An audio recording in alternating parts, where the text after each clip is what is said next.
It's so good seeing you, sir. Oh, man. Great Mr. seeing Kenny you. Ahn.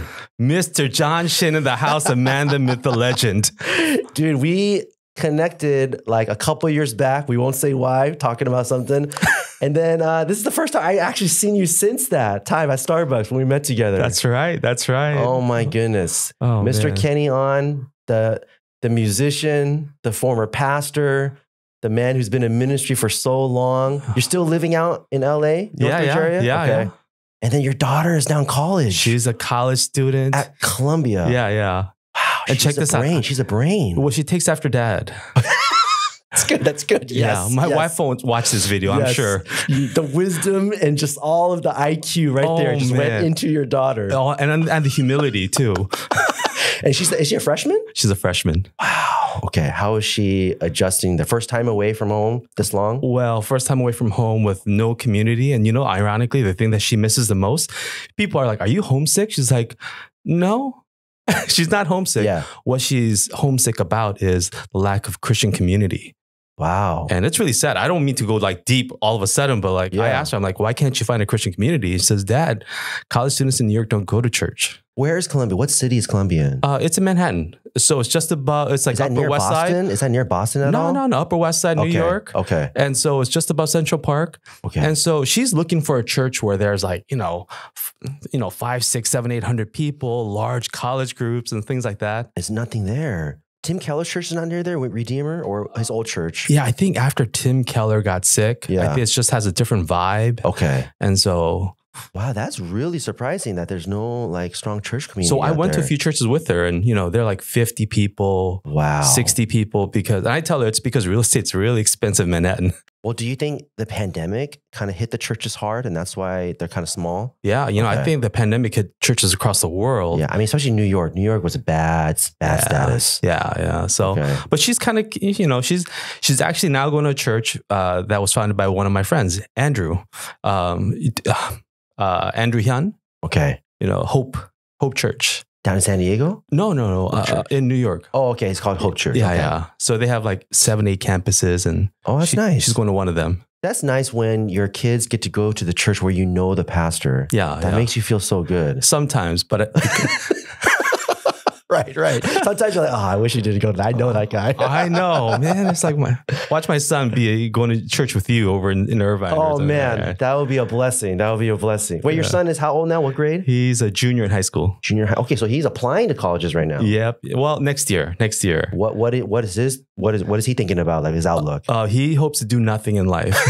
And that's his ultimate goal. Come on, man. Yeah, but it sounds like my wife. If I can do nothing and just stay home and watch dramas, that's awesome. Okay. Yeah. So he could be a film critic. Okay, he can watch shows. And be a critic. All right. What? No passion, no interest. He has just no idea. He likes cybersecurity. He likes to hack computers. Cybersecurity. That is a huge industry right now. They're hiring. I know. And you get paid well. I tell him first learn how to hack. Don't go to jail though. Right. And then you'll get a good job. Right. Yeah. So he's hacking my computers. Not a good thing. Okay. And you just got the 2 right now. That's it. Okay. Not like you. You got 3, I got right? 3. Oh my gosh. Yeah. You have surpassed me. No, man. Just surpassed in. Why did I do the 3rd? Why did I do that? That's the only way I surpassed you. Oh my goodness.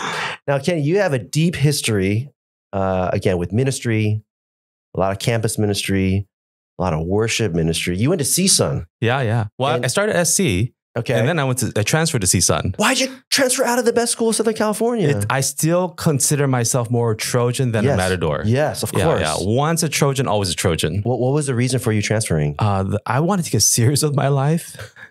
Wait, what does that mean? And SC, you were serious? And I had way too many friends who were partying ridiculously. And mind you, I wasn't a believer my freshman year in college. Okay, I didn't know that. And so most of my friends were partying seriously hard who went to SC with me. What's funny is they were the ones that were Christians telling me about church. Wow. So it's kind of flipped a little bit. So then you go to CSUN, you're there. And how did you come to meet the Lord? I got a few hyungs who invited me to a retreat. And I was like, no, I don't do that church stuff. I don't want to go to retreat because I grew up in the church. My grandfather was a Presbyterian pastor. His 2 best friends were 임동선 목사님 from OMC. Wow. And 김기영 목사님 from Youngnak. So the 2 of them used to come to our house. Yeah. every week, and they would play Korean chess. They play 장기, and they would sit there, and I would watch the three of them trash talk like crazy. As a little kid, I don't know if these three guys are prominent figures in the church or not. All I know is they were trash talking old men playing chess, and so I grew up in that. I hated the way churches treated their pastors. I didn't really like the church environment at all. So, in ninth grade, I remember we had a confirmation service. And so I was like, okay. And the week before, we actually went through this whole like a rehearsal. This is what's going to happen. You're going to stand here. And then at the end, I'm going to say, do you have any questions to each of you? And you're going to say no. And then we're going to pray. We're going to give you a certificate and flowers, and you'll walk off. Everybody did it right except me. Pastor, do you have any questions? And I said, I do. And he was like, well, what question do you have? I said, well, where are dinosaurs in the Bible? You said this at your confirmation service? Yeah, in front of 500 people, right? I said, where are dinosaurs? And he actually said in a jesting manner, he said, hey, Kenny, you asked because you have little faith. In Korean. And so I looked at him, I yelled this out from, Presbyterian church, we're not allowed to step up on the stage, right? As little kids. We're not holy people at that point, I guess. So I'm down maybe about 40 feet away. So I got to yell to him. And I said, well, you know what? You're going to go to hell and I'm going to go to hell. And you're older than me, so you'll probably be there waiting for me. So I'll see you there. And I walked out of the church. You said this in front of everybody. Oh, my goodness. What was the reaction when you said that? I think there was I don't know. There was a lot of shock. I didn't care. I literally, and to make it worse, I walked back out of the church down the middle aisle. You walked down the stage. Yeah. Tough ninth grade kid walking out. And I just walked out. I said, forget it. I'm never going to believe. What did your parents say to you that night or that day? They treated me with kid gloves for sure. Cause I think they would have reprimanded me hard, but they were afraid because of what I just pulled off. Yeah. Like, wait, what would take some kid to like Lucifer's level like that? Yeah. And so that's where we stood. And after about 4 or 5 hours of negotiations that night, I said, all right, I'll go to church every Sunday with you to save your face. I'm just not going to go into the youth group service. Right. So that's what we did all the way for the next 4 years until I went to college. You said that you didn't like the way churches treated pastors. Yeah. What did you observe? What do you mean by that? Yeah, I think the most prominent ones were like elders and deacons threatening pastors, saying, if you don't do it my way, I'm taking my offering money and I'm going to go. Oh my gosh. So I think that's why there was a lot of, I don't know, I don't want to say maybe accommodating to some degree of certain people in the church, because I think some pastors in the immigrant church early on were afraid, that financially they'd be in a lot of hot water if certain people left. And I think that became a bad habit with some churches. And so, being elders that's kind of a place of prominence, right? Back then. I'm an elder at my church now. Get that? Hey, that wasn't a joke. I was giving you factual stuff. Okay, Kyle, this is funny because I was just going to ask you, how do you go from this kid who just mouths off to the pastor in front of all the parents, walks off like a thug down the stage, you're partying, going to see son. How did you get from there to like into KCM, the campus ministry, and being involved from this one retreat? Like, what was that turnaround like? Well, put that way, it sounds really stark. It didn't feel so stark for me at the time.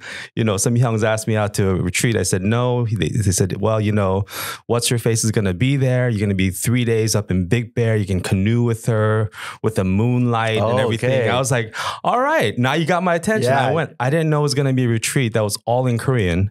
I didn't speak any Korean at the time. The speaker was in Korean. The songs were in Korean. Everything was in Korean. And it was one of those strict retreats where we gathered for worship. And then as soon as worship's over, guys had their room and girls had their room, and we never interacted. Wow. I got a bait and switch like nothing, right? By those youngs. Okay. So, the whole retreat goes on. I'm yawning and sleeping through the whole sermon. All the songs are in Korean. I really don't care. And then the last night of the retreat, they'd choose one English song. One. And it's called Come to the Water. Mm-hmm. And it's an old song. I mean, it was an old song then, so I don't know how old that is. And they sang that song, and it says something about Jesus knowing about every teardrop. And it hit like a storm. And I remember everyone went to sleep. I didn't have an altar call where I raised my hand, but I set up a campfire. By yourself? By myself. Wow. And I remember I was staring at that fire, just kind of pondering what in the world just happened tonight. And I gave my life to Christ. And then the very next morning, I told my Hyungs, I said, hey, you know what? Last night I accepted Christ. And they were like, what? That's awesome. And then the first word that came out of their mouth was, you're going to join praise team. At the church? At the church? At the church. Okay. What church was that? That was a church in Palos Verdes. Okay. I didn't play an instrument. That's the problem. Oh, I thought you were always growing up as a musician. I never played an instrument. And I said, you want me to join the praise team? So what do you want me to play? So we want you to play piano. I said, great. I don't know how to play piano. They said, it's okay. Just come to rehearsal. And they gave me these sheets with chords on them. And I'm looking at it throughout the whole rehearsal. I'm like, I don't know what these letters mean. Yeah. Right? What does G mean? What does C mean? Yeah. And like, it's okay. You'll figure it out. I said, all right. Well, so I go back to school now. I'm at CSUN. And I tell them, hey guys, I accepted Christ, over the winter. They're like, awesome. We've been praying for you. You're going to join praise team. I was like, what? Praise team? This just happened at church last week. I don't play an instrument, guys. Yeah. What do you want me to play? Piano? Well, we're going to get piano in here. They said, no, you're going to play guitar. I said, two problems. I don't play the guitar, number one. Number two is I don't have a guitar. And a brother said, here, you can have my guitar until you buy one. And so they gave me a guitar. And I was like, what do I do with this? It was a black Yamaha. And we played, Oh, Magnify the Lord. It was C, F, and G. The whole song is C, F, and G. Yeah. I can't hold F because my fingers are hurting too much. Yeah. C, my fingers contorted. G is even worse. They said, look, I want you to hold that one string and I want you to just strum those last two strings every time we hit G. So I would stand there on the praise team and I would hold two notes and I would strum G the two times that the chord G came up in that song. So it was strange how like God had put me in a place where I'm on a worship team at church and at school at KCF, which later became KCM. And that's how it all started. So man, weird. I thought you grew up as a musician. So from that point on, you just kept on practicing, and became like this awesome keyboard player? Well, first of all, I'm not an awesome keyboard player, but then I went to the library and I started checking out all these books. And then I started reading. I took jazz theory classes. Oh. I was in the music building so much practicing that music majors thought that I was a music major. Wow. Yeah. So when you were in KCF and KCM in your time, I remember when I came as a freshman to USC, a lot of people were at CSUN KCM. A lot of people came out of CSUN as you, Sam Hong, all these people. Right. What was that time period like? What was it like being with all of them? That was incredible. I think when I first entered KCF at CSUN, there were about 70 people. Now, mind you, until I got to college, I had stints where I thought I was a Jew. And then I thought I was black. I thought I was white. I thought I was. Why did you think you were black? What is that all about? So I played sports in high school at Fairfax High School. Oh, and so all my friends, who were playing sports, were either Korean or black. But you want to play with the black kids, And so because you can hit 3-pointers all day long, but when you start seeing dunks, it's cooler. Yeah. So I was playing with guys on the team there, play football, So you see that, and so I thought I was black. I used to go to house parties down South Central where I was literally the only non-black guy in the whole house, the only one with no rhythm, the only one who couldn't dance well. And you were there because all your friends were there. Right. And they invited you over. Right. Okay. So I had multiple lives. I had my day life where I was around all Jewish kids to study. And at nighttime, I went and did other stuff. Okay. Yeah. So I thought I was all kinds of stuff, but I go to college and I realize I'm Korean. Like KSA is reaching out and, Korean KCF and KCM, they're reaching out. And so I was like, oh, maybe I'm Korean. And so I go in and there are like 70 of us in there. And it was crazy because campus ministry at CSUN was so interesting in that we would sing songs together and they would separate out for the message. And so We had a Sandy No who started, and we had Jimmy Hahn. We had Joshua Lee. See, I don't know who Joshua Lee is. I think that was way He's before part of the my New time. Life Church and group and all that. And but Jimmy Hahn was also one of your campus speakers? Oh yeah, so Wow. Jimmy was my first mentor. Wow. He mentored me through When you were in college? Yeah, and he was just barely out of college. Yeah, he was young back then. Yeah. Sorry, Jimmy. Hey, you know what? Jimmy still had no hair then. All right. So hey, Jimmy, I know you're going to listen to this.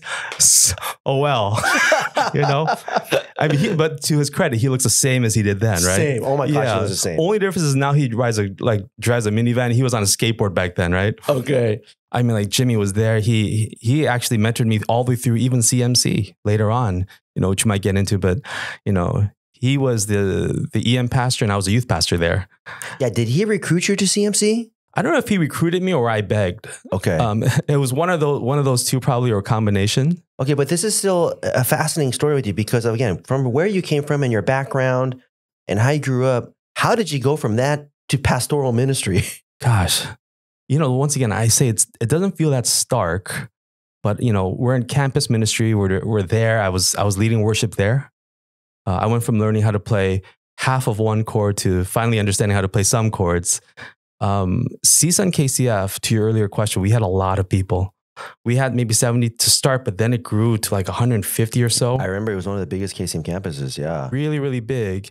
And it was kind of like the first picture where I saw a very, very Koreanized group that only spoke Korean and a very, very second generation group. And we coexisted. And not just did we coexist, we actually really enjoyed each other. Okay, this is actually really interesting to me. You were in KCM during a time where it was kind of transitioning from Korean speaking to more English speaking. Yeah. Because that's when Jimmy took over as director. Right. What was that like? Because you were right there in the middle of that transition. I think there were a lot of things where I would say that the first generation group, they were so good about always loving us. I mean, the Hyungs and the Dunas, they just love the heck out of us. That's so good. So there was never a shortage of Dunas always saying, Kenny, you want to come and, I made some extra food. You want to come? And we're just like, as a college student, extra food. We're going to go. And you know what? I didn't even realize it then until later on. There was never extra food. They had not even cooked yet. They just use that because they don't want to burden us with like, oh, I don't want to make you cook. So, I made extra, so come on over. We go over, they start cooking. That was the heart of the Nunas that were out there, always caring for us. And the Hyungs, the Hyungs would actually see me sometimes. Are like, hey, I'm going to take what's her name out. He's like, oh, we're going to go. It's like, we're going to go to McDonald's. Like, no, don't go to McDonald's. And he'd go to the ATM and pull out $20. He goes, take her to Chinese restaurant. It's much better. Wow. They gave you money to go on a better date. Yeah, Yongdon. Yeah. And that's so cool. But because of that kind of love that they poured out on us, when they kind of corrected us, it never felt like, oh, you're judging me. Yeah. It always felt like, well, I know you love me. Yeah. So this must be coming from a place of love. So when they would say things like, yeah, Kenny, I think you're showing off with your guitar.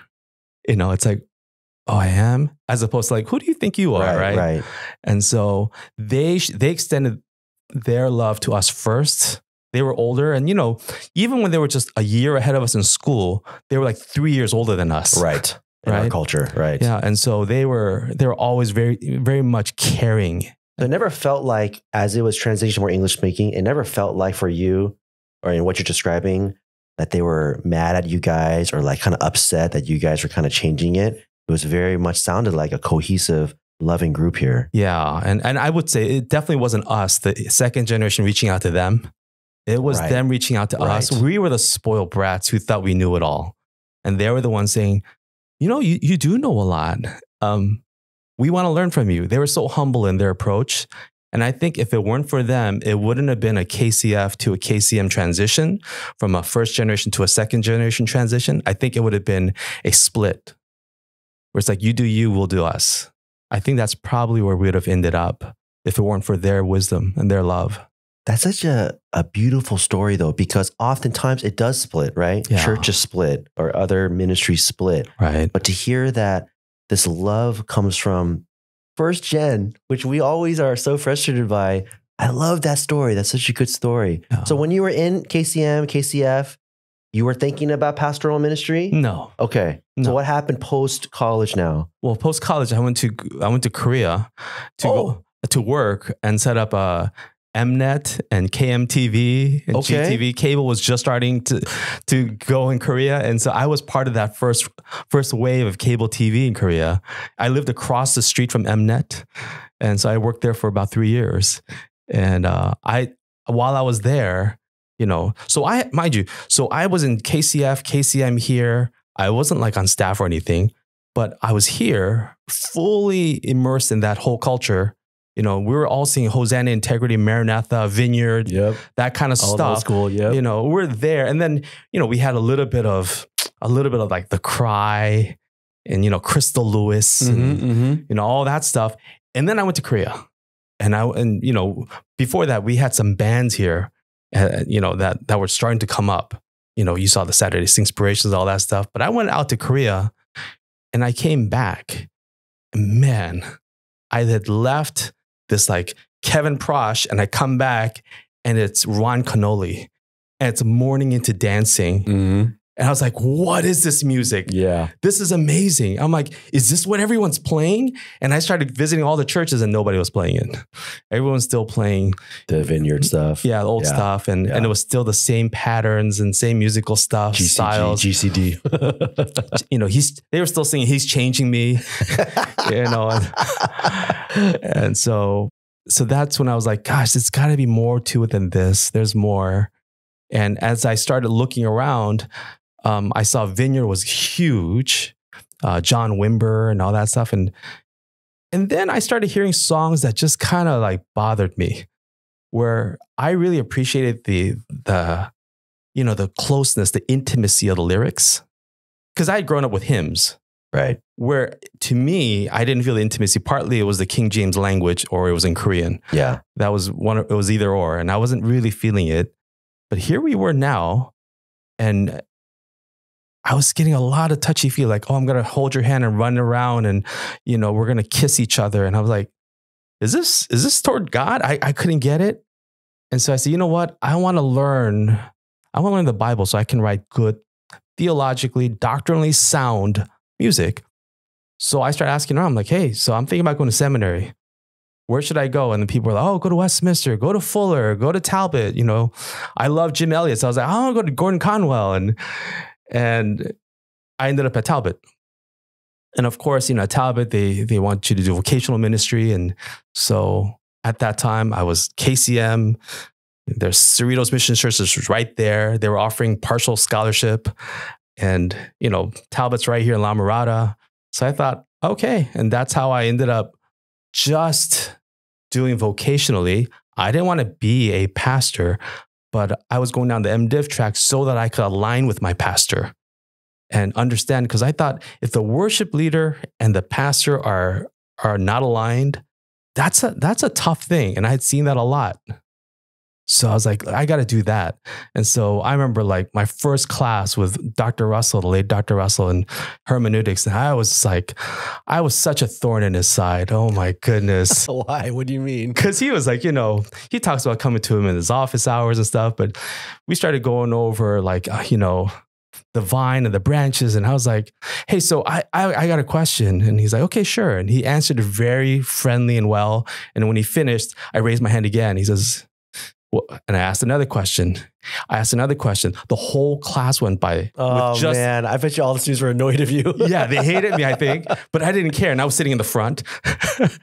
And then the next class came and I took up the first half of that class. Gosh. So I was like, Dr. Russell, so I was thinking about our last conversation. But he was very, very kind. And he walked me through it. And then Hutchison. Oh man, yeah. I mean, that was just a revival meeting for me. And I had him for a night class. Oh. And I just had I would come out of class just like I couldn't sleep. And so I think people thought I was going to be a pastor because of that.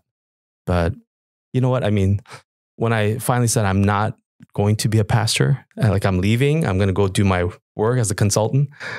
They were like, they went from calling me 전도사님 to Jonah 사님. That's so funny. Yeah. And that's kind of the way like second generation pronounces 전도사님 anyway. Yeah, so, yeah. but So you were at CMC doing youth group when Jimmy was the pastor there? Right. So you guys were working together? Yeah. Was Peter Ma there at that time? Peter Ma was there. He did children's ministry. We had John Kang who did youth ministry with me. Wow. He was at Westminster. And then you were just there for the time that you were at Talbot then? Yeah. Okay. Doing youth ministry. Yeah. So you know like old school CMC people then? Oh yeah. Like Christine and Roy Park. Absolutely. Roy Park he was my right-hand guy.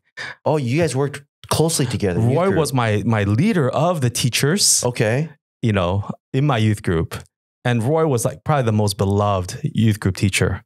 Everyone loved him. Everybody wanted to be in his class, you know. Yeah, because he's cool. You're so cool. He's very cool. He's he's very genuine, authentic. He's a musician as well. He's a musician as well. So that helped. And, you know, Roy and we drove around his black Acura Integra everywhere. Okay, that's awesome. So you were working with Jimmy, working with Roy. When you were serving as a youth representative there, what were some of the frustrations that you would run into working with EM and KM and stuff? You know, I think I was a millennial ahead of my time because so like Friday night Bible studies. So there's a Sunday, but there's Friday night sessions. And the reason the youth kids had Friday nights because the parents had a Friday night. Right. And so it was a way it was for some of the kids to do. But I remember there were a lot of kids whose parents didn't come to our church. And I remember our education pastor, he told me one day, he says, Kenny, why don't you pick up some of the other kids, you know, that can't make it? I was like, in what? My car only seats like, you know, 3 more people. He's like, no, the church van. I'm like, church van. I was like, wait, that's not part of my job description to drive the church van. And, you know, he would want me to stay late. So make sure everybody leaves, clean up, look at everything, and then leave. And I was like, wait, I'm only getting paid part-time. That covers way more time. I had such an entitled kind of a disposition that was very distasteful. And me knowing that I was being an annoyance to him, I reveled in it and I enjoyed being a thorn, and I would stick it to him a little bit more while acting like I had no idea what was going on. And that was, I caused a lot of unnecessary problems. You know, I'm sure Jimmy had to go to bat for me several times just so I wouldn't get fired, you know, because he's the one that brought me in. Did you work closely with the elders? Were the elders overseeing you, or is it mostly Jimmy overseeing you? It was actually the education pastor. Okay. And you know, he gave me flack for not wearing my tie. Right. And I was like, and I looked and I was like, why should I wear a tie? Did Jesus wear a tie? You know, I got some directions on like, can you stop leaving the pulpit? You should speak behind the pulpit. Because once you leave the pulpit, you leave the authority of God and the Bible, and you're walking now in your own authority. I'm like, that's nonsense. I don't think, Jesus had a pulpit in the water? And, you know, and I'd say just very, very dumb. This is really surprising for me to hear, because since I've met you, I've never known you as like this fiery guy, but the way you're describing yourself from the past, there's a lot of fire. Man, I've never known this about you. It's because I'm older. I'm closer to heaven. And this is sanctification right before your eyes. It's pretty wild to hear these stories though. Oh my goodness. Even at KCM, when we did the missions, you know, the short-term missions trips, right? So I led the first interstate trip. And that was supposed to be like a missions mobilizations trip. And man, I remember I did, you know, I'm a consultant, so I'm just doing all the math. And I'm just like, well, it makes no sense for us to travel any other way than to get an RV. We could store everything, just go that way. And, you know, that was a crazy, you know, Young Park, he was on that trip with us. Oh my goodness. Yeah. And so we went in a 34-foot RV. And I remember, like, you know, remember the mission send-offs? Yes. It was a big deal. Parents come out, the elders, the pastors, the people who were supporting, they all come out. It's a big deal. And for us, we had a big 34-foot luxury RV sitting on the parking lot. Like, okay, guys, pray for us. And Jimmy came by, Sung Moksa님 came by. They're like, this doesn't look right, Kenny. this is short-term missions. You can't be looking like you're going on a vacation. And I threw it back. I was like, you want me to show you the math and why this works? And I was just too practical and too immature. And yet they still loved on me, which is why I'm here today. Otherwise, I may still be that sarcastic, horrible youth kid who's just older now. I remember that interstate team because when I was a freshman at KCM, I think you guys went the summer right before I came into college because Teddy was playing with you guys, right? The bassist. Yeah. And I remember going to UCI KCM visitation, and then Teddy shared his testimony. He talked about this interstate trip. Yeah. And I was like, that's awesome. But they never brought it back. I was like, I want to go on that. And then he was playing bass during the worship. Yeah. And I was like, what the heck? Dude, this guy is so good. He is. So let's talk about this music scene because I really want to get into the details with this. You were part of this really big music scene in the late 90s and early 2000s where we're talking about elite Korean musicians. As a freshman in college, when I saw you guys play together, I thought, and all my friends thought, these guys are the best musicians of the best. No. And for me, my experience is kind of funny because I came here from Seattle. And I came from Onuri. Eugene Cho was my EM pastor. And Eugene and I served in Korea together. Right. I heard about that. And so, I came from there and then, we had some good musicians. But when I came here, I first went to Oikos for a little bit. Then I went to Chungyeon, where Lydia Shin was, and Jimmy, the drummer from Nine Says, is playing. And then I don't know if you remember Ruthie. I think she's married to a Japanese guy now. Okay. She took me to Servant Church. And I gotta tell you, when I saw Sam Hong, Tim, all these people playing, it was my first time experiencing like worship with high musicality. I seriously was like, dude, it's like a concert here. This is nuts. Just the way they were playing and just how good they were. And Sam, he would always do these things where he would do these renditions of songs. He would bring in like the Play That Funky Music bass line into King Jesus. I remember one time I was in his car, he would play That Funky Music, and he's like, John, I want you to just hear this music. And what worship song am I thinking? And I'm like a freshman in college. I was like, I don't know. What are you talking about? And then he just starts singing, a King Jesus is all. And I was like, what on earth? Like, how did you like mix those two together? And so I'm watching all of this, elite musicians. And then you guys had these elite players together. There was this guy named, I think his name was Steven. He was a bassist from USC. Steve Coe. Yeah. I remember when I was a freshman, because I think he was in med school at USC. Right, he's a doctor. I remember I was always trying to get Lydia to introduce me to him because that's when I was starting to learn bass. Oh, okay. But I remember he was this phenomenal bassist. Yeah. All these people. Let's go down this list here because you wrote it for me. There was Kadesh Mission, Cornerstone, Hallelujah, Inspirational Sound, In His Steps, which I have, I think, one of their CDs still. Oh, goodness. Singspiration, and then there was Extreme. You guys were known as Extreme. How did you all get together and do this music together? How did you guys do that? Yeah, some of my fondest memories come from those days with Extreme Worship because it was a short period. It was like maybe about 3 years. So I was still, you understand, I love basketball. I love sports. So for me, what was fresh in my mind was a dream team, the original dream team. And I was like, man, nobody can beat these guys. They're all like the best players on their team. But once they come here and they come together, wow. Because, there's none of this like, oh, I wish I had so-and-so as my point guard and so forth. So I remember one day I was looking at church and I was like, man, so many of my friends are worship leaders at their churches. What I find out is they all play other instruments and they'd rather be doing something else. It just so happens they're the most gifted musician. So that's why they're being asked to lead. Well, so I thought, well, what if I got that guy to stop leading and played saxophone? What if I got that guy to play bass?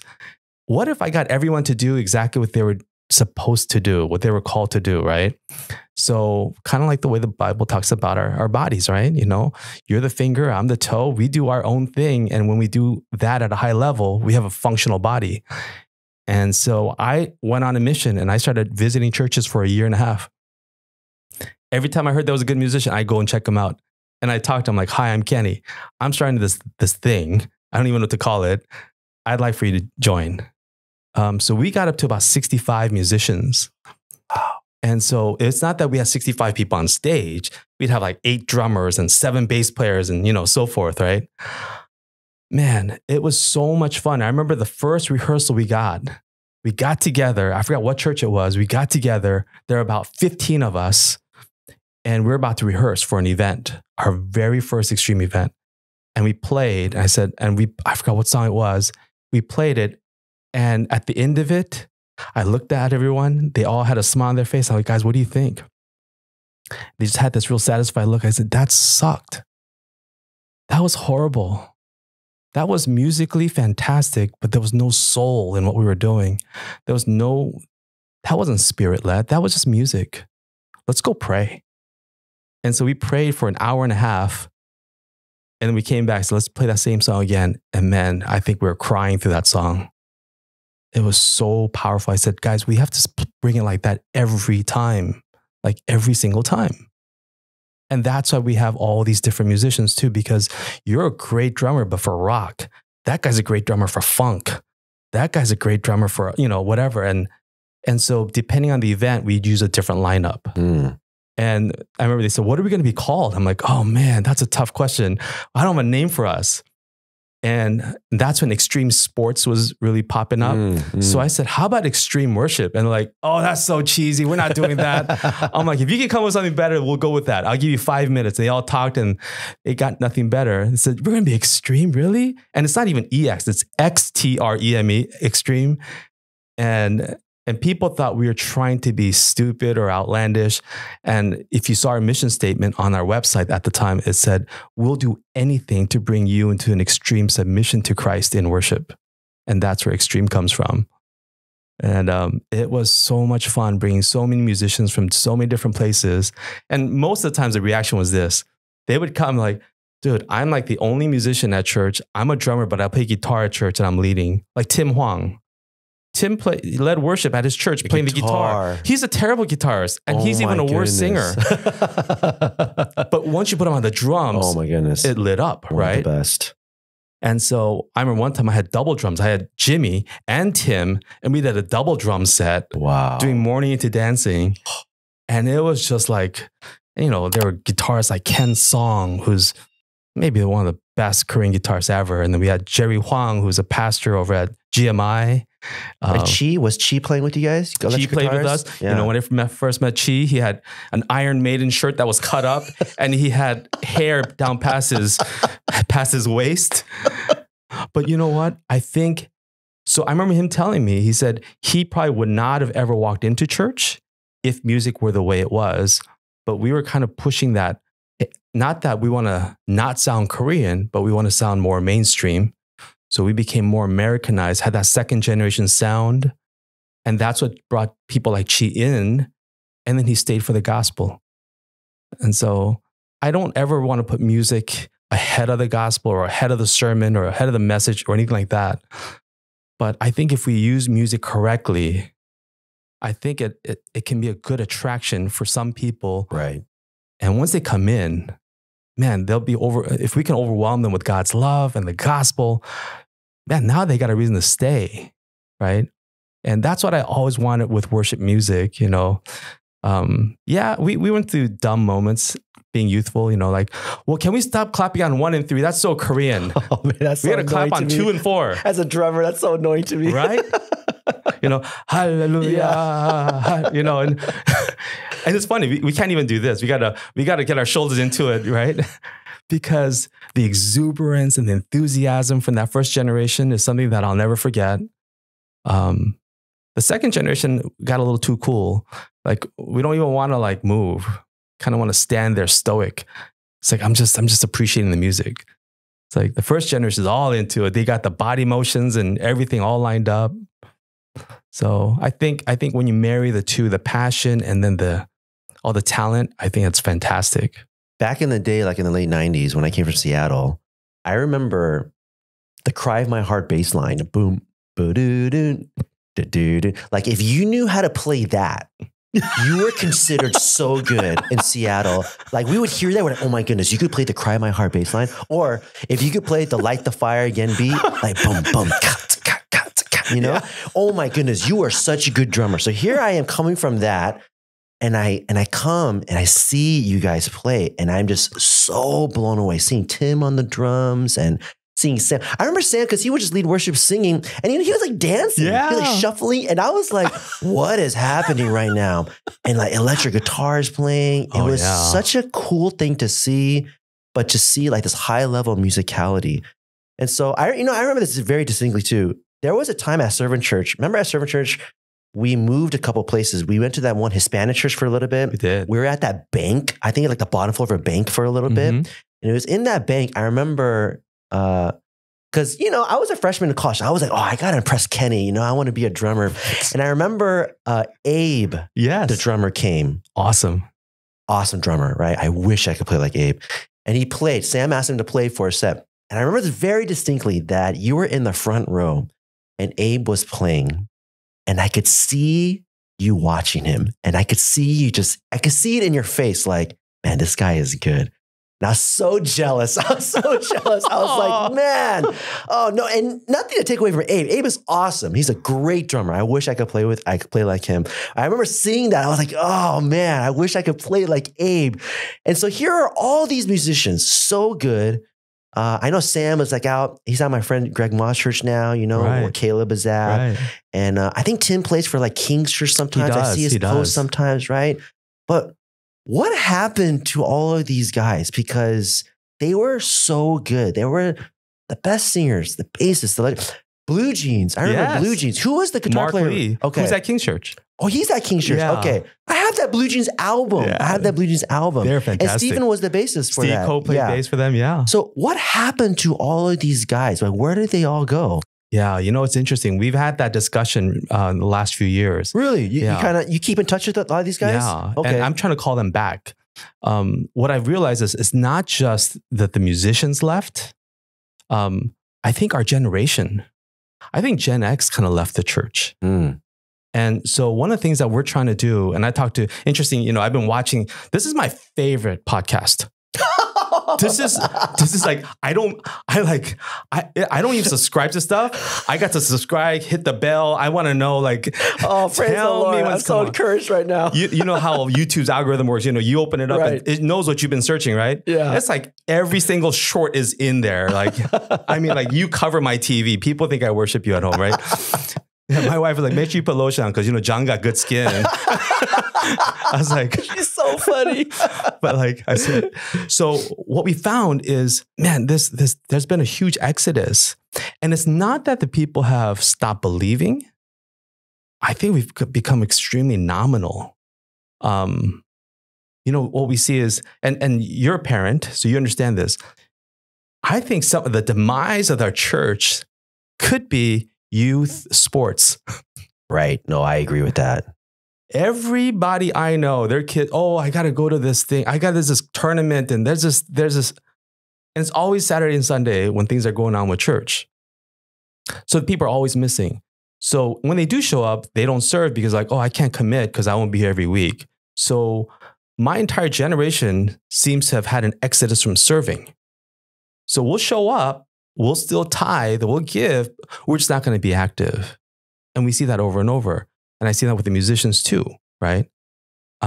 So one of the things I was talking with Ben Shin and Jimmy Han, and I'm about to talk to Harold about it too, is I want to bring back the faces of the 90s in that scene, bring the speakers, bring the musicians, and we want to do like an event in like San Diego, like Orange County, in LA, maybe up north, and do the old school praise night where we got like worship, we got a good message, we got a skit drama. Yeah, do all of that, and really we want to kind of jog the memory, the heart's memory of each person, saying, "Hey, look, remember when you were this?" I'm not saying we need to return to that, but let's grow from that now. Let's continue down that path that we started on. And so we're talking about putting together an event. That's awesome. For that. That sounds great. And all the musicians will be middle-aged people like me, but the people that they recognize from back then, from the KCM days and stuff.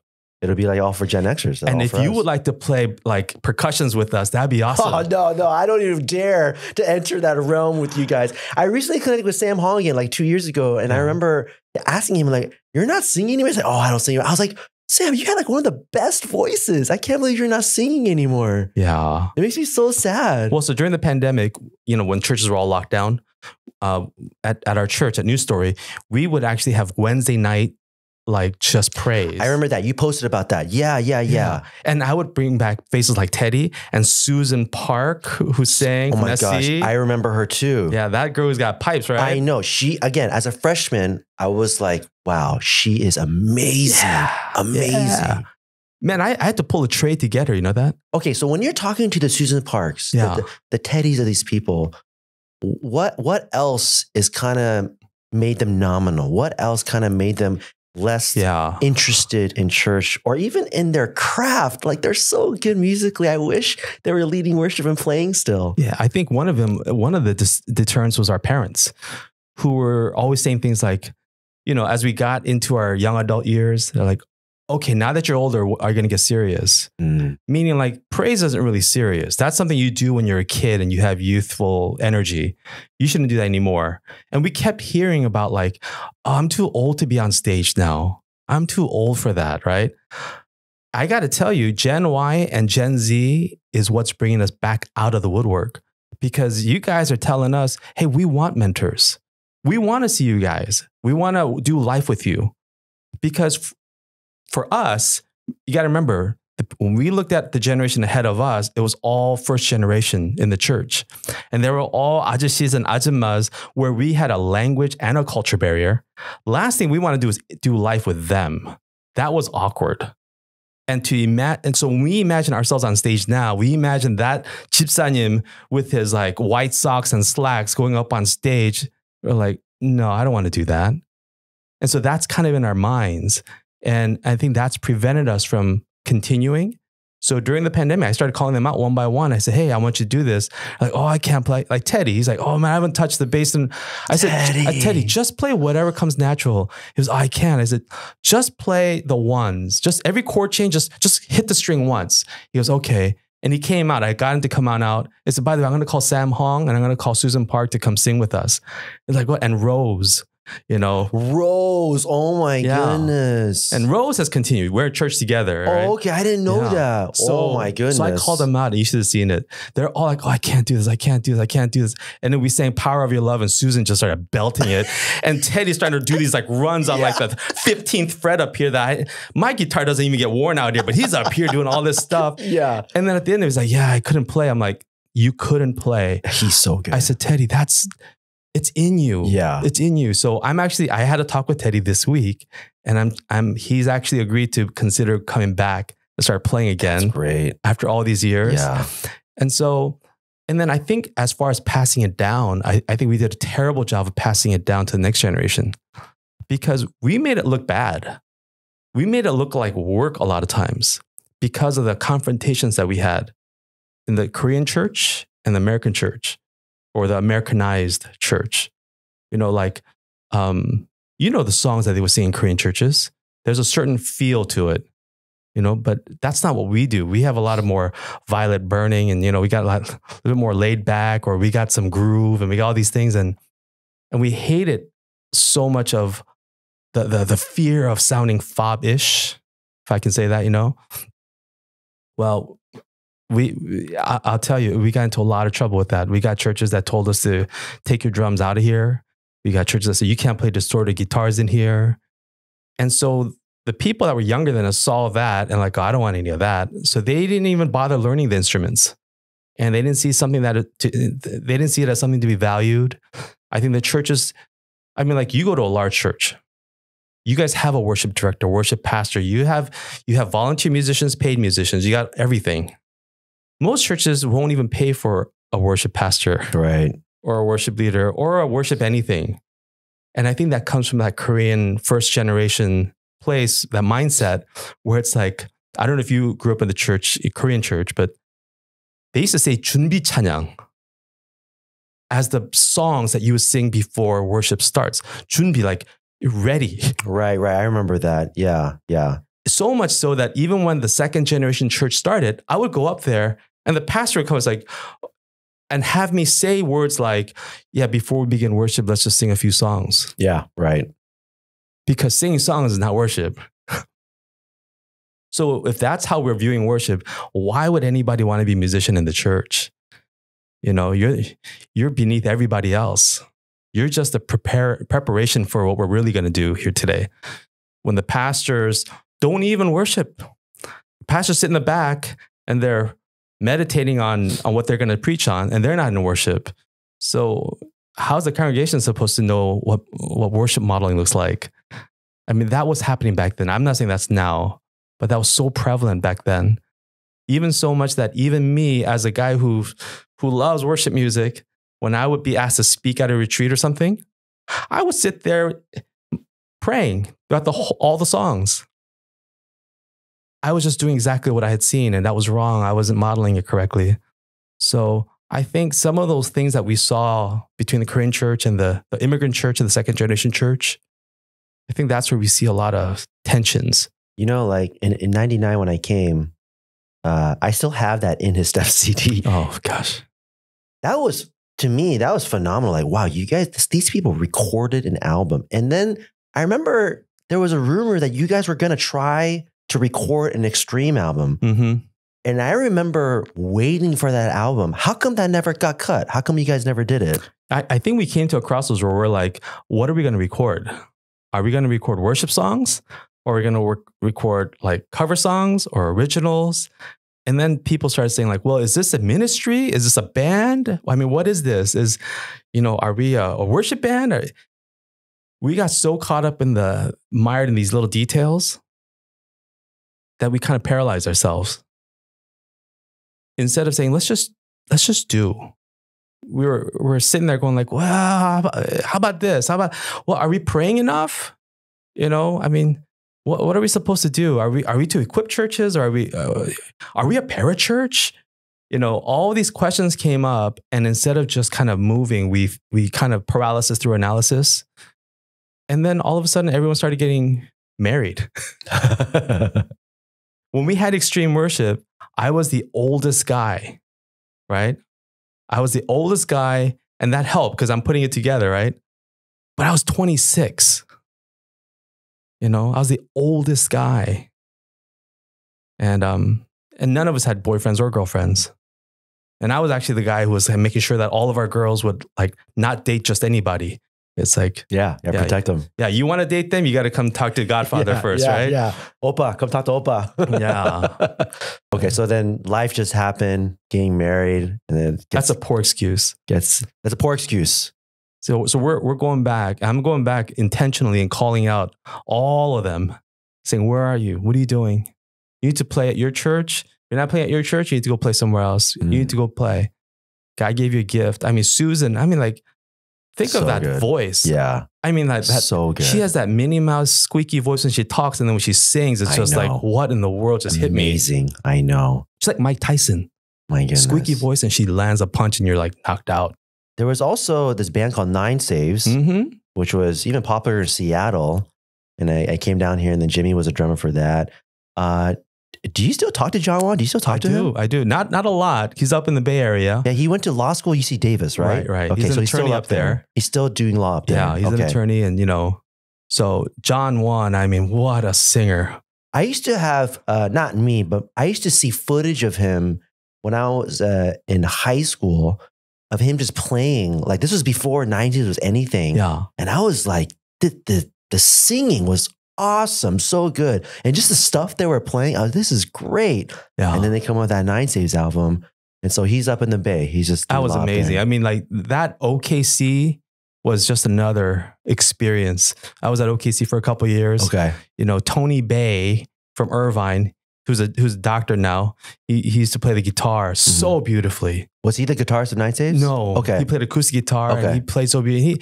He and I used to do ministry. We used to go to UC Irvine and hold a little keyboard, stick it into a generator, and I'd play, and he would play acoustic guitar, and we'd sing until people came by and said, like, "What are you guys singing about?" I said, "Oh, we're singing about Jesus." On campus. You did it on campus? Yeah. Oh, that's awesome. So we used to do that. And so Tony one day, he goes, "Hey, Ken, we have a retreat. You want to come to our retreat and play keys for us?"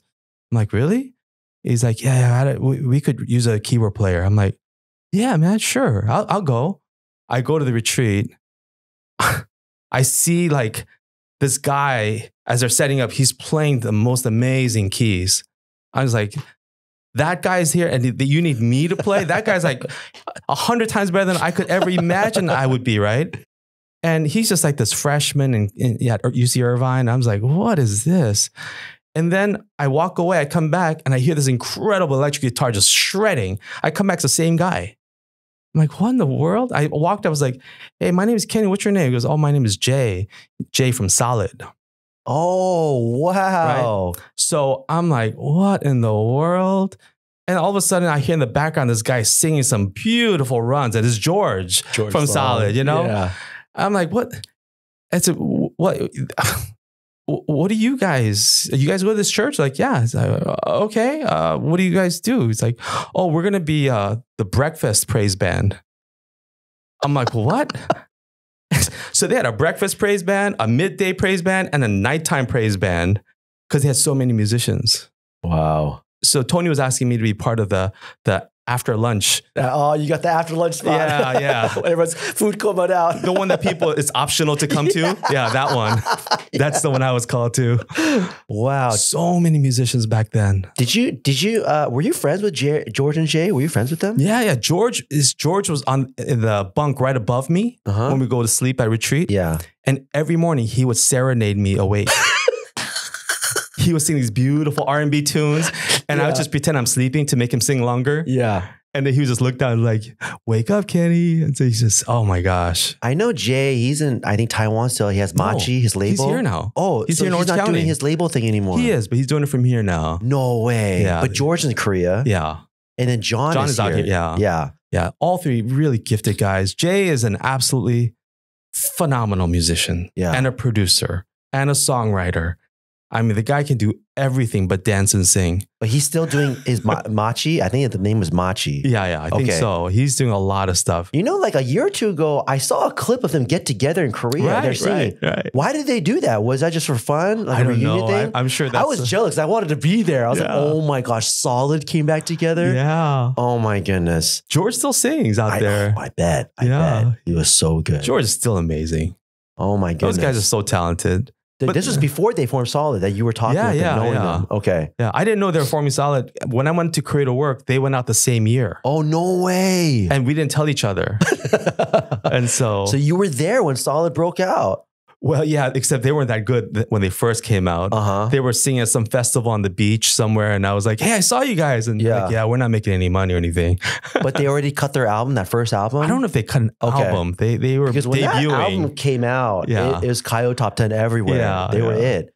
They're part of that first wave of like Korean Americans coming over. Yeah. Solid, REF, Noise. That was that era. And there were a lot of guys, even in the praise teams, that grew up during that time for the same caliber.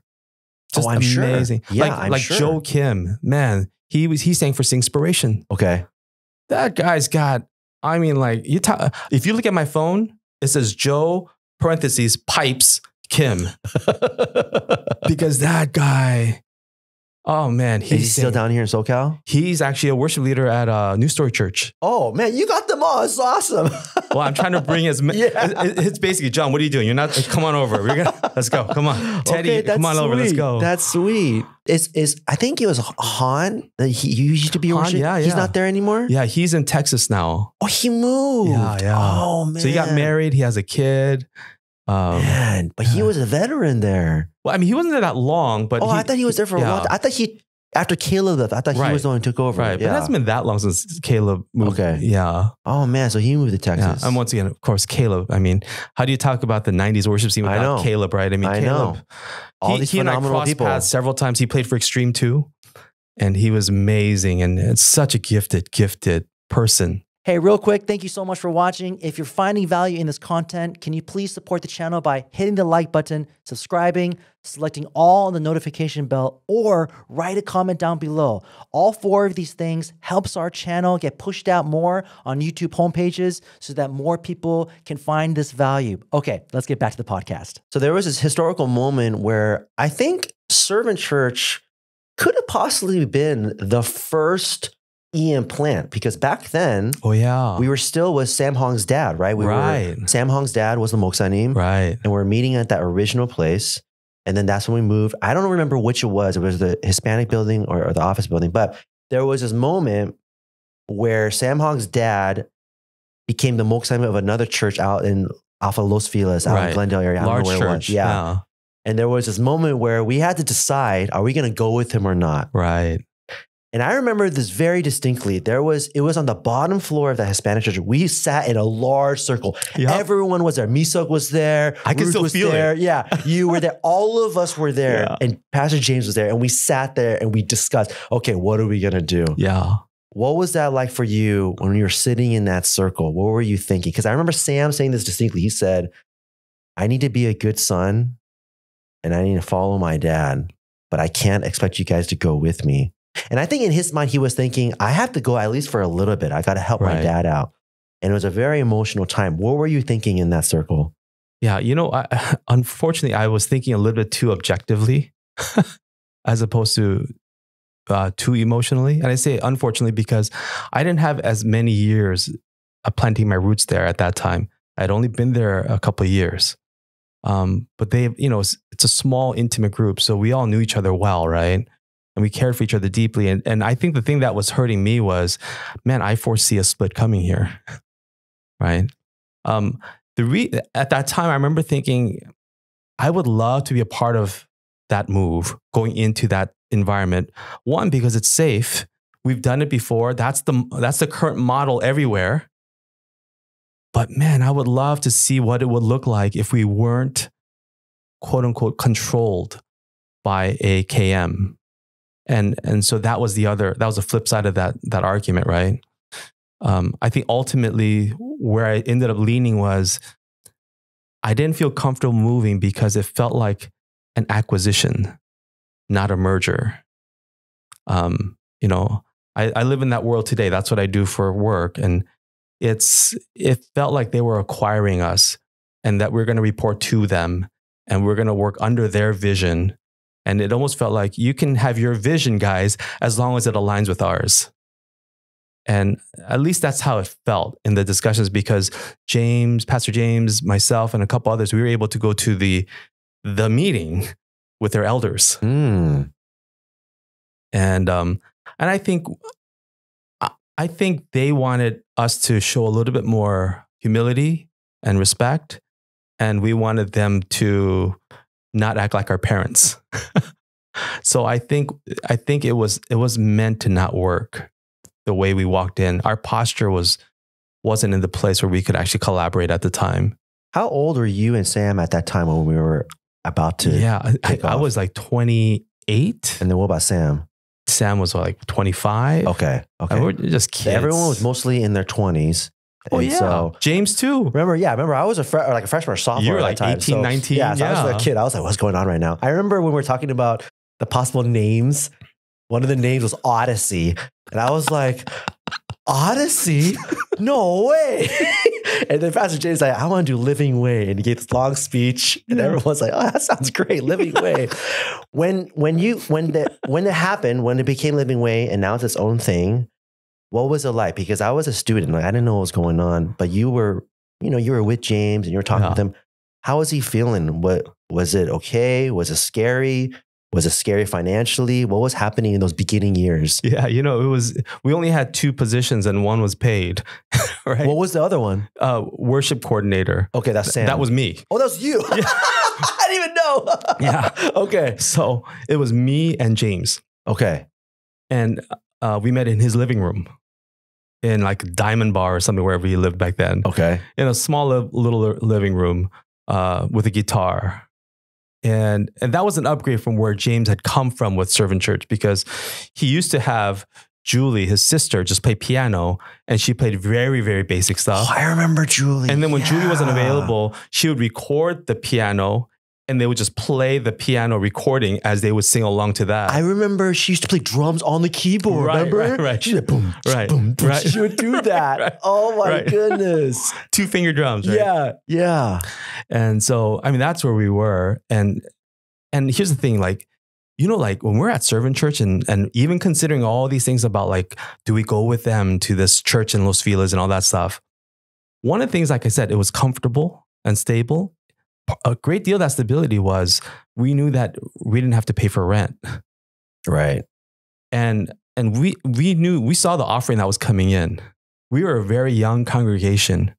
And I would say maybe like the top 2 people who were like barely grown-ups ourselves paid for everything, because everybody else was still used to the youth group offering of $1. $1. Here's my $1. I brought $1, right? So you get 50 people, you got $50 that Sunday. Yeah. That's not going to come close to paying the rent. And so meeting in James' living room helped because it was free. And we were afraid, like, how are we going to make this work? How are we going to pay for anything? You know, we were just covering James' salary. Yeah. That's it. Where do we go from here? And I think it was like a kid moving out on his own without a job, living in his friend's apartment without a degree, going like, I don't know where we're going to go. We'll figure it out. And I still don't know how the transitions happened. All I know is we just kept on going to a bigger and bigger rental place.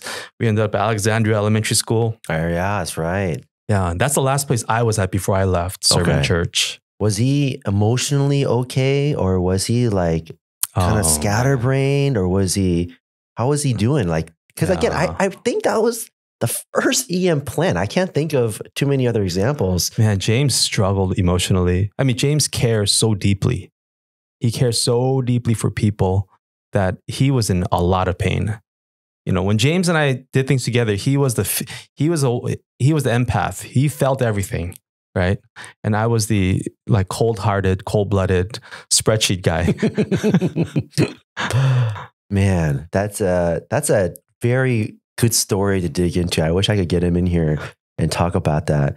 And so you went from, like you said, Servant Church at Alexandria, or Living Way Alexandria, and then did you start going to Young Knock from there? No, I went to Garden Church in the Valley because we lived out there. Okay. Yeah. So and you're already married by this time? We're married. My wife and I met at Servant Church. Oh, you did? Yeah, okay. Yeah. So you got married. Did James marry you guys? Yeah. So we were in each other's weddings, and I've been like, James got married, and then a month later he officiated my wedding. Oh, wow.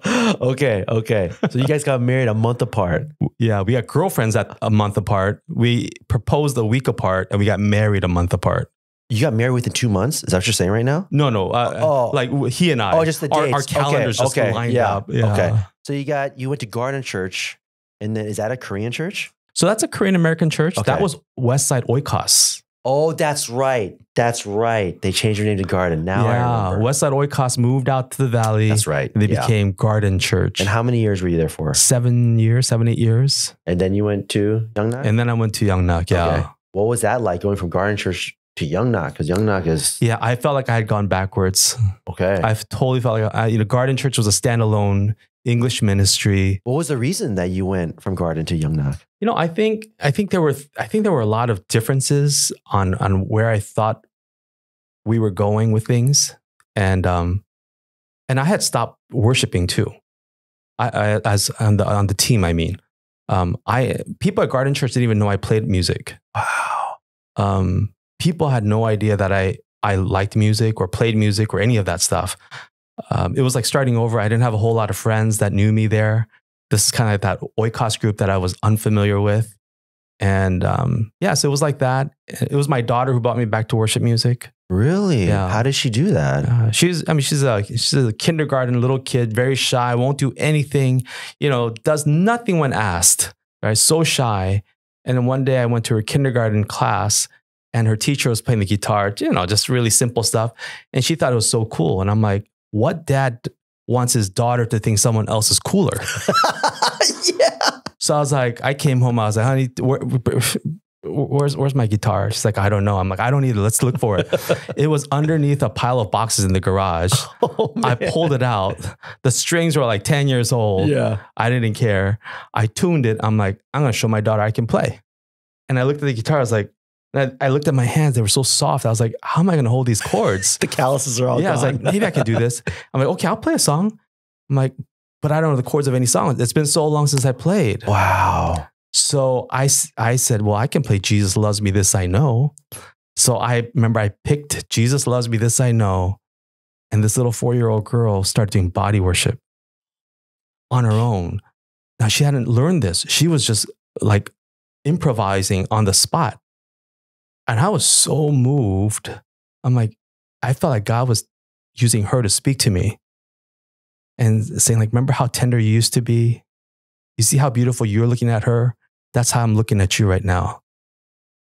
And I was just so moved. I was like, Ashley, can you do this one more time?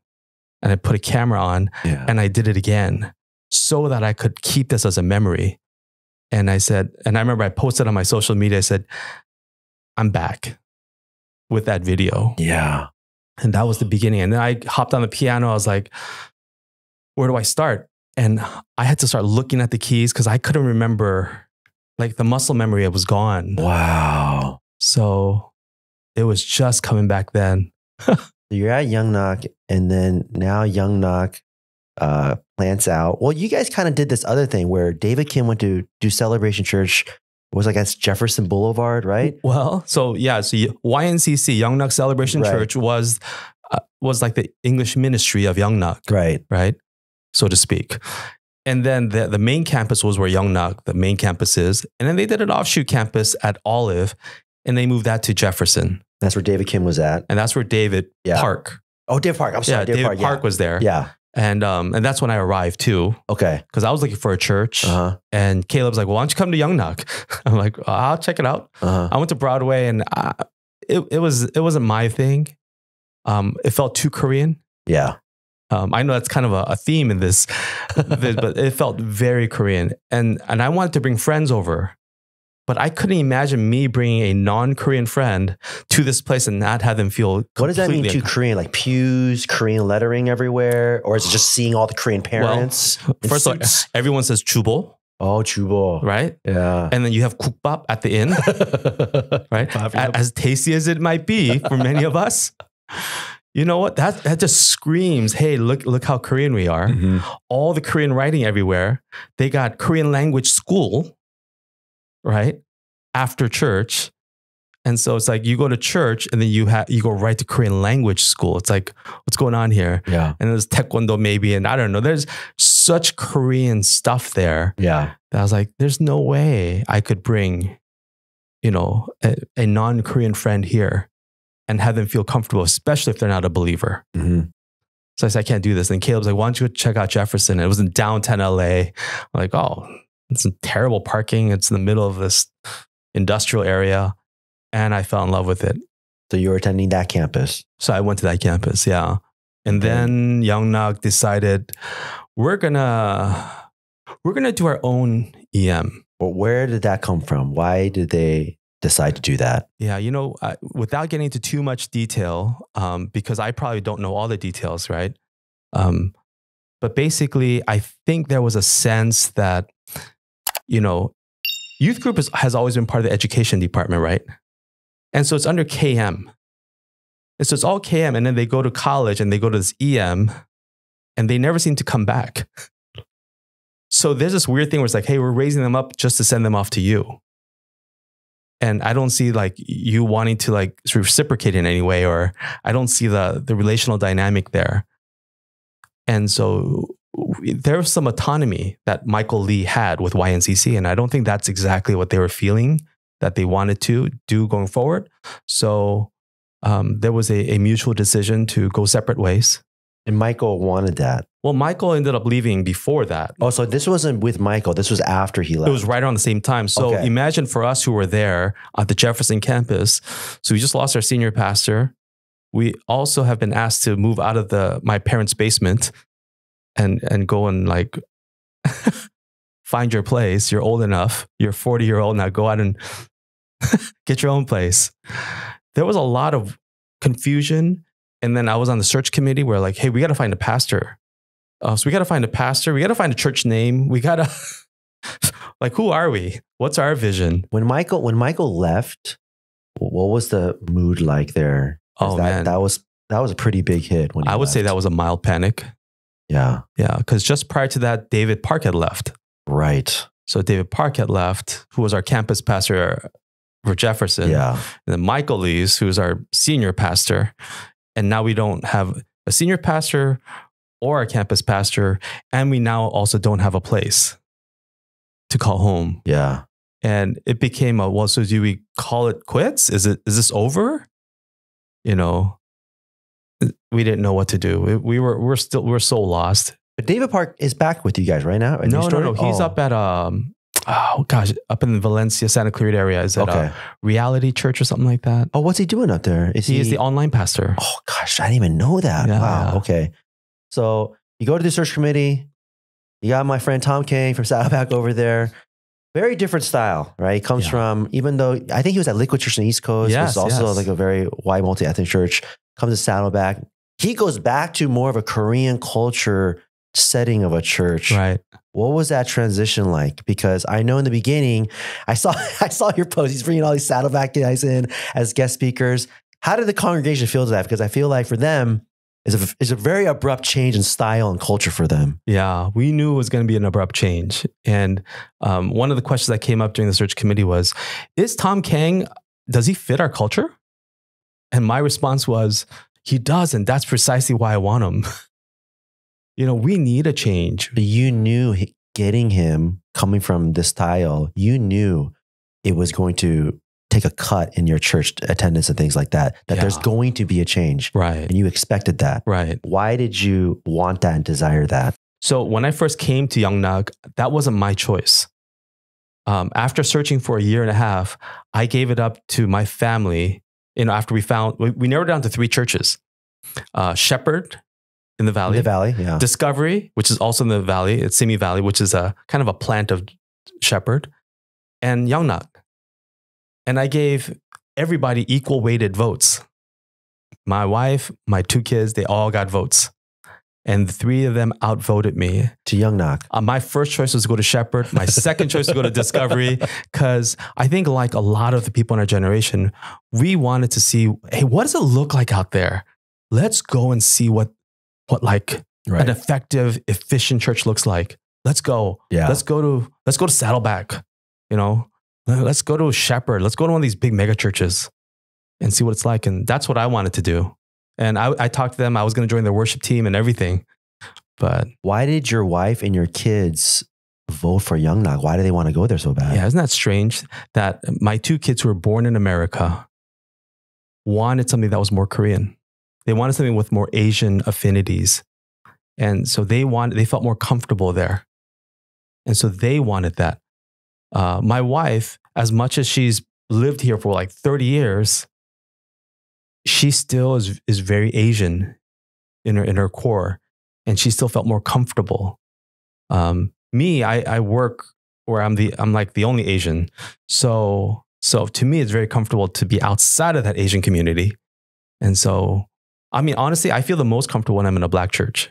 Really? Yeah, that's my favorite. I feel home. I walk in, I'm like, I'm ready. Man, the gospel music and all that stuff. I love it. In college, we went there and I went to like Rejoice Bible Study on campus. I went there. I was so floored. I was like, this is amazing. They were awesome. It was during Christmas time. They had this one girl with a guitar that was a whole band. And she was singing loud without a mic. And they were singing, you know, Feliz Navidad. You know, and they all pointed to the sky and they were like, I want to wish you a happy birthday. I want to wish. And I was like, this is so awesome. So I went back. I said, I'm going to bring back my KCM people next week. They're like, all right, you do that. I brought like about 30 of them. And we came over and at the end of it, we prayed and we're dancing throughout the whole worship. Oh, so fun. That's dope. And then, That's dope. And then we got in a big circle. We held hands and we prayed. And then the leader, the girl who was leading worship there, at the end she prays and she's like, Lord, we may not look alike. You know, we may look different. We may have different cultures. I mean, some of us have rhythm and some of us don't. We just lost it. We just all started laughing so hard. And we acknowledged differences and we appreciated the strengths. And so I love the Black church. So you make this transition. You guys lose some people at the church. Yeah. What was the general mood and thought of the church members? They're seeing their friends leave. You guys shrank a lot. What are they thinking now? I think a lot of people saw that as a convenient off-ramp. It's like, this is my opportunity to not, say, well, here's a good reason for why I'm leaving. If they were considering leaving before, they couldn't because, the friendships, they want to look loyal, they want to be loyal. Now it's like, well, it's a new church name. It's a new pastor. It's a new leadership. It's a new everything. So this isn't really the church I was attending anyway, so I can leave. So I think a lot of people found, and you know what? And we sent them off with wholehearted blessings. We wanted them to serve where God was calling them. And so, but God's been amazing. He's replaced all those departures with a bunch of new people who many of them are unchurched. So they come with not trying to think outside the box. They don't know what the box looks like. So it's really, really interesting. And we're very thankful for the way we've been able to diaspora that way so that people can take a lot of the good stuff from the past and spread it. And we can try new things here. That's great. That's great. So you talk about this idea of getting all these Gen X musicians back together, doing this revival. Do you guys have a date in mind? Is it coming? Are you still trying to recruit and get these guys here? Well, so I'm meeting with Jimmy Ahn in January. Okay. Yeah. So we're going to talk a little bit. We have some catching up to do. What have you been doing the last 20 years of your life kind of thing? Yeah. But we want to put something together. I definitely would love to include you in that. I would love to be there. You are a big part of that generation. Goodness. Oh my goodness. I'm just a spectator. I just want to see you guys. No. I love seeing you guys worship. No, you're a big part of it, man. And John, I just want to say, remember, that was about a year and a half ago. I said, John, you're going to do some pretty great things. You're going to make a big, big, deep impact. And I had no idea that it was going to be maybe reconciling the immigrant church with the budding second generation church. Because I think, man, if the two groups can get together and work towards a common goal and with full alignment, man, that's powerful.